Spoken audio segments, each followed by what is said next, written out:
Hey, how you doing? Stephen Lee again from System Unfiltered. And today I want to talk about a couple of controversial things that we be hearing a lot in social media and, during the protests and stuff. It seems like the go-to phrases, I guess, like you could say, the far left be chanting in these protests, such as Black Lives Matter protests, such as, pro-Palestine protests, and any really big controversial government protests, even the ICE protests and stuff like that. One of them is FTP, which is F the police, and the other one is Abolish the police. They're very similar. And I know I'm going to get a lot of hate for this in the comment section, but I feel like, it needs to be said. All right. So, one, I want to start off by saying I agree. All right. I'm going to get a lot of hate from the true believers, former colleagues and stuff like that, and NYPD and stuff like that. But I want to let you guys know that, believe it or not, a lot of cops been saying this way before the protesters been saying it. But cops don't say F the police, obviously, right? Cops also don't say abolish the police, obviously. They do say F the job. The job doesn't care about you. The job will throw you under the bus. CYOA, cover your own behind. I know behind it's not an A, but you get the point, right? It's the other word for it. So cops be saying this before all this. And these are the good cops that go to work every day. It's majority of the cops that go to work every day just want to do their job. They're trying to do the right thing and stuff like that. Most of the time, it's the higher ups that are pushing them to do things that they don't agree with also, right? And that's why they say, F the job doesn't care about you, the job can throw you under the bus, CYOA, do the right thing. You know, that's when they're saying that it's like when it's they know that they're doing something wrong because this upper echelon is pushing for it. And, also when they try to do the right thing, they get pushed back for it, and they get thrown under the bus, basically. Also, it's when nepotism happens, when they put in for something, and then somebody who has a hook or a crane, which means that they know somebody higher up that could help grant them that request. They actually skip the line, or they push somebody else who actually deserves it. That put in the work for it and stuff like that. There's a lot of things that happen, and a lot of cops speak out about it amongst other cops. They don't really come out in public and say it. They keep it amongst other people on the job, and the job is law enforcement, NYPD. That's the job, right? Um, but yeah, I just wanted to say that if you guys really want to sit down and have a conversation, you will realize that what they're protesting out in the streets, it's obvious. It's the same thing that we be saying on the job.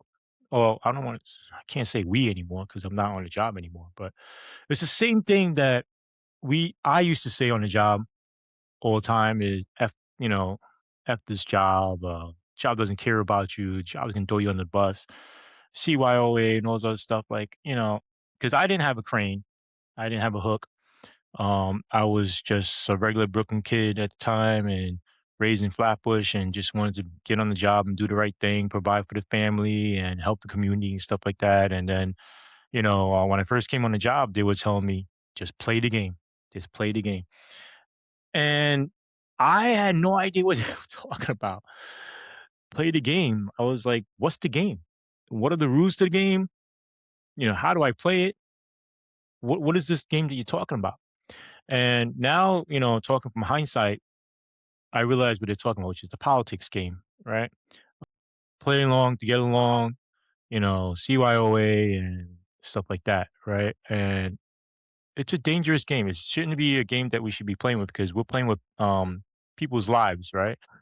Whenever you make an arrest or something like that, you're changing somebody's life. You're altering somebody's life. I know a lot of cops just see the people as a number, right? Whereas like, oh, I need a summons or I need an arrest. You know, the quota system drives a lot of cops' activities, and that's something that needs to be stopped. That's something that's wrong.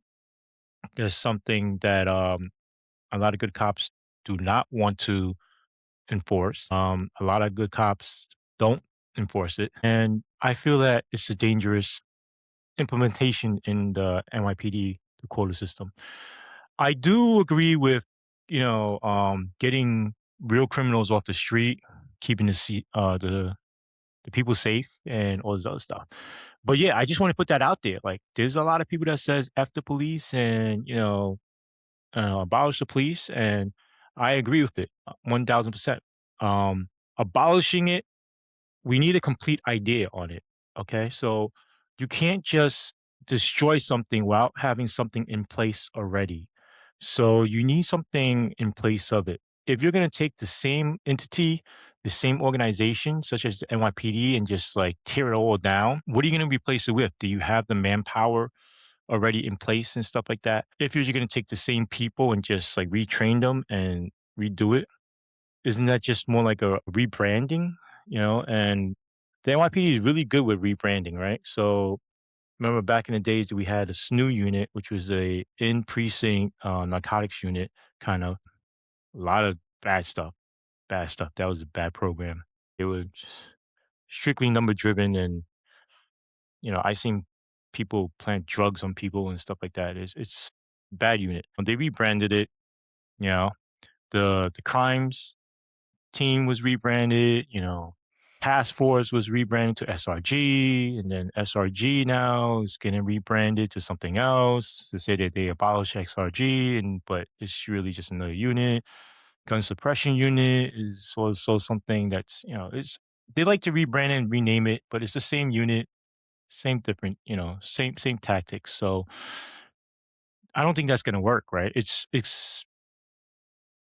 bad to a point where you really need to come up with a whole new structure, right? And I think before you abolish what's already there, um, come up, sit down with the good people that actually want to do the work, um, and don't want to answer to the quota system and um, getting forced by bosses that have no idea how to actually solve the crime or fight the crime and stuff, and just want the numbers to look good.